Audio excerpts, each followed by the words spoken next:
Hello students, कैसे हैं आप सब।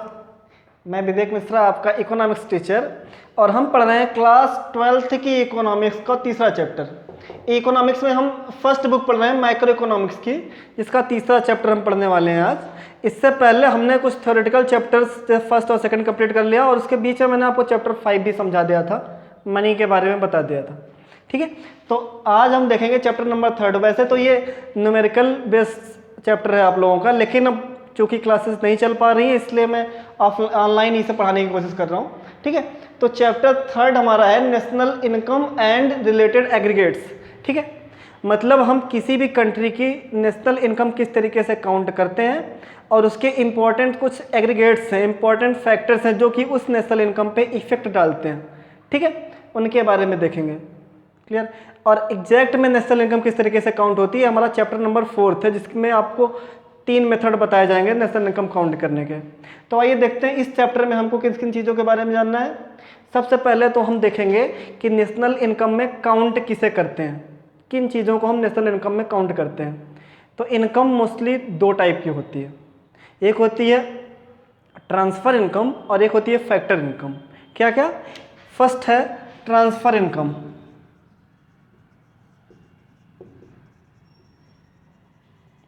और सेकंड है आपकी फैक्टर इनकम। ट्रांसफर इनकम क्या होती है?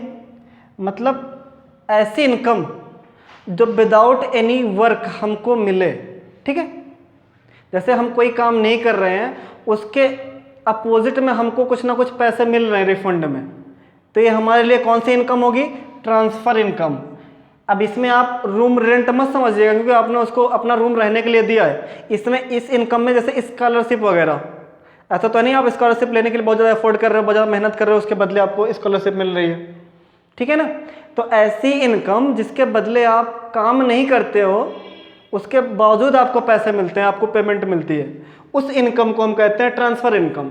ठीक है, और ऐसी इनकम जो काम के बदले हमको पे की जाए उसे हम कहते हैं फैक्टर इनकम, और यही इनकम नेशनल इनकम में काउंट होती है। क्लियर है? और एक होता है हमारे पास इस इनकम को कमाने का एक लिमिटेड एरिया। अगर हम एक एरिया के अंदर, एक कंट्री के अंदर इस इनकम को अर्न कर रहे हैं, तो इनकम हमारे लिए क्या कहलाएगी? Domestic income.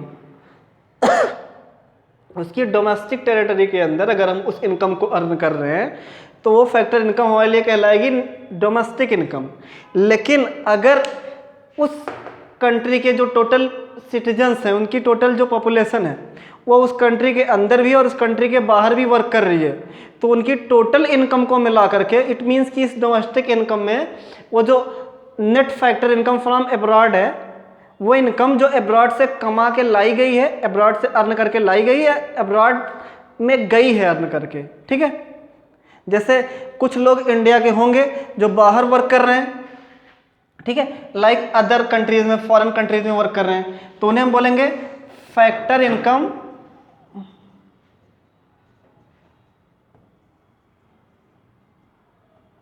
To abroad. ठीक, और कुछ इनकम ऐसी भी होगी जो इंडिया के लोग हैं और बाहर से काम करके इंडिया में पैसा ला रहे हैं, उन्हें कहेंगे फैक्टर इनकम फ्रॉम एब्रॉड।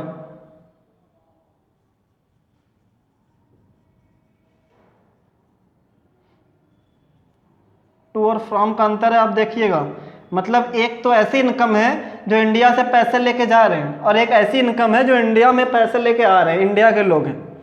ठीक है, तो इन दोनों को जब सब्ट्रैक्ट करते हैं, मतलब net factor income from abroad में से net factor income to abroad को जब माइनस करते हैं, तो हमारा निकल के आता है NFIA, net factor income from abroad. क्या बोलते हैं इसे? Net factor income from abroad. ठीक है, क्या करते हैं? फैक्टर इनकम फ्रॉम एब्रॉड में से फैक्टर इनकम टू एब्रॉड को माइनस कर देते हैं, तो निकल के आता है net factor income from abroad. ठीक है, और इसी को हम जब डोमेस्टिक इनकम में प्लस कर देते हैं NFIA, तो हमारी निकल के आ जाती है नेशनल इनकम। क्लियर है स्टूडेंट्स? डोमेस्टिक इनकम में जो हम NFIA को प्लस कर देंगे तो हमारी निकल के क्या आ जाएगी, नेशनल इनकम। इस तरीके हम किसी भी कंट्री की नेशनल इनकम काउंट करते हैं। इसके काफ़ी सारे तरीके हैं, ये तो एक इनकम बेस्ड मेथड था, ऐसा ही आपको एक्सपेंडिचर बेस्ड मेथड और वैल्यू एडेड मेथड आपको बताया जाएगा। तो इस टाइप की इनकम ये क्या होती है, नेशनल इनकम के इंपॉर्टेंट एग्रीगेट्स हैं। इसी तरीके से हम नेशनल इनकम को काउंट करेंगे, या ये सारे फैक्टर्स बहुत इंपॉर्टेंट रहेंगे। और इसके बाद क्या क्या चीज़ें हैं, जैसे आपके पास होती है GDP। आप क्लास 9 से सुनते आए होंगे ये वर्ड GDP, ठीक। और इसके साथ में एक दूसरा वर्ड है NDP, तीसरा वर्ड है GNP और चौथा वर्ड है NNP, ठीक। GDP का मतलब होता है gross domestic product, gross domestic product.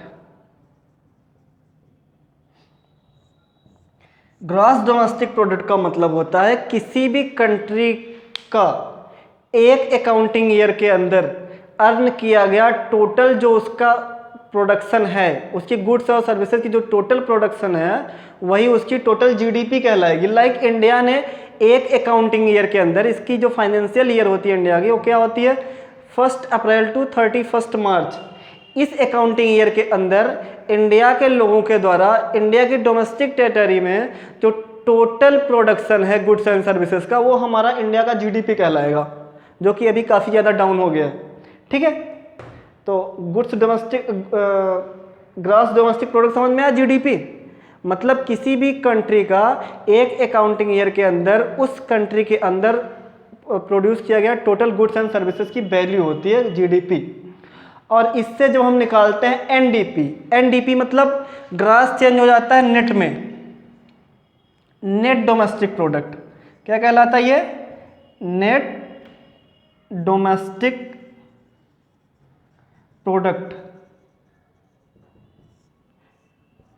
Net domestic product मतलब ग्रास से जब हम नेट पे जाते हैं, ग्रास का मतलब होता है कुल,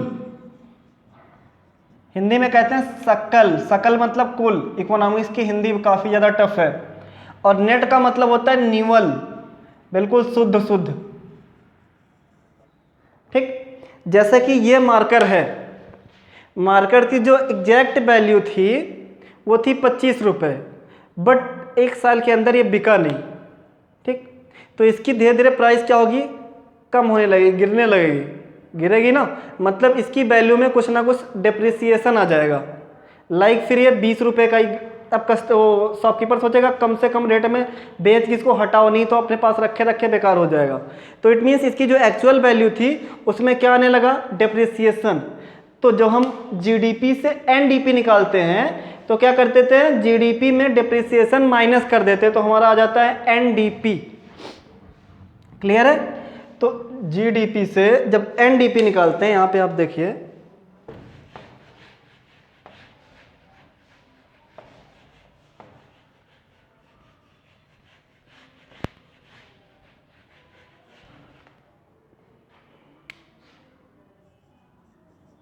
GDP से जब भी NDP निकालना होगा तो हमेशा ये होता है ग्रॉस और ये होता है नेट।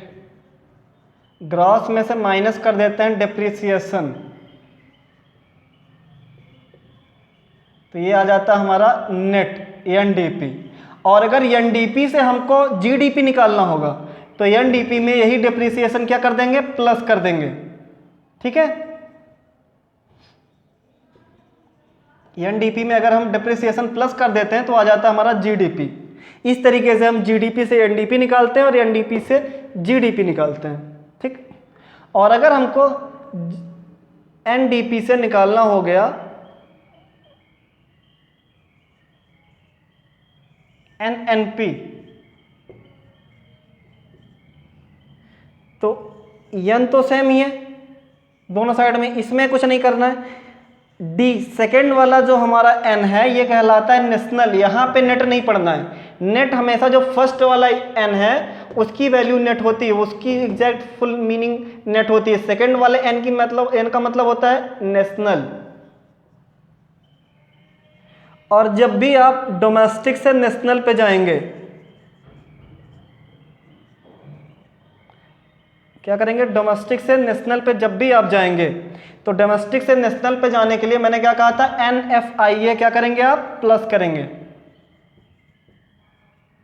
तो आ जाएगा आपका नेशनल। ठीक है, इसलिए जब NDP से NNP पे जाना हो तो क्या कर देते हैं, डोमेस्टिक में से NFIA प्लस कर देते हैं तो आ जाता है नेशनल NNP। प्रोडक्ट सेम है, कोई अंतर नहीं है। ठीक है, इस तरीके से अगर हमको एक दिया रहेगा, GDP दिया रहेगा, उससे हम NDP भी निकाल लेंगे, GNP भी निकाल लेंगे और NNP भी निकाल लेंगे। अब इसमें एक स्पेशल चीज़ आती है, मार्केट प्राइस और फैक्टर कास्ट। जैसे कि अगर ये मार्कर, मैं एक प्रोड्यूसर हूँ, मैंने ये मार्कर बनाया, तो इस मार्कर को बनाने में मेरी कुछ ना कुछ कास्ट लगी होगी। इस कास्ट को हम बोलेंगे, इस मार्कर की कास्ट को बोलेंगे फैक्टर कास्ट। ठीक है, और उससे अगर हमको इस जो मार्कर की एग्जैक्ट वैल्यू है मार्केट में, उसकी जो एग्जैक्ट वैल्यू को हम बोलेंगे उसकी मार्केट प्राइस। जब फैक्टर कास्ट से हम मार्केट प्राइस में जाते हैं तो उस फैक्टर कास्ट में NIT net indirect tax plus कर दिया जाता है। जैसे हमने कोई चीज़ प्रोड्यूस की तो उसकी एक्चुअल कास्ट उसकी फैक्टर कास्ट कहलाती है। FC means factor cost. ठीक, और हमको जाना है MP मेंबर ऑफ पार्लियामेंट, नहीं मार्केट प्राइस। ठीक, किस पे जाना है, मार्केट प्राइस पे। मतलब इस मार्कर की एग्जैक्ट प्राइस क्या होगी अगर हमने फैक्टर कास्ट कुछ लगा रखी है। फैक्टर कास्ट से अगर हमको मार्केट प्राइस पे पहुंचना है तो इसमें हम प्लस करेंगे net indirect tax. N means net, I for indirect और T फॉर टैक्स। ठीक, तो फैक्टर कास्ट में जब हम NIT प्लस कर देते हैं, नेट इनडायरेक्ट टैक्स प्लस कर देते हैं, तो हमारी आ जाती है मार्केट प्राइस। और हमको अगर मार्केट प्राइस से फैक्टर कास्ट में जाना हुआ तो इसी मार्केट प्राइस में NIT माइनस कर देते हैं तो आ जाता है हमारा फैक्टर कास्ट। ठीक, अब हमको देखना है कि NIT एक्चुअल में निकलता कैसे या होता क्या है। तो देखो, NIT मीन्स एक टाइप का इनडायरेक्ट टैक्स होगा। गवर्नमेंट हमसे टैक्स लेती है और हमको देती है सब्सिडी। ठीक है, क्या देती है हमको, सब्सिडी देती है और लेती हमसे क्या है, टैक्स, इनडायरेक्ट टैक्स लेती है ना। जब हम इनडायरेक्ट टैक्स में से सब्सिडी माइनस करवा देते हैं तो जो हमारे पास बचता है उसे कहते हैं NIT नेट इनडायरेक्ट टैक्स। ठीक है, तो इस तरीके से हम नेट इनडायरेक्ट टैक्स और सब्सिडी हमारे पास अगर हमारे पास इनडायरेक्ट टैक्स और सब्सिडी रहेगी तो हम NIT निकाल लेंगे, दोनों को माइनस करवा के। तो इस तरीके से हम GDP से NDP निकालेंगे, NDP से GNP निकाल लेंगे, NNP निकाल लेंगे। फैक्टर कास्ट रहेगा तो मार्केट प्राइस निकाल लेंगे, मार्केट प्राइस रहेगा तो फैक्टर कास्ट निकाल लेंगे। बस हमको ये वैल्यू पता होनी चाहिए NIT क्या है। ठीक है, या आपको सब्सिडी और इनडायरेक्ट टैक्स दिया होना।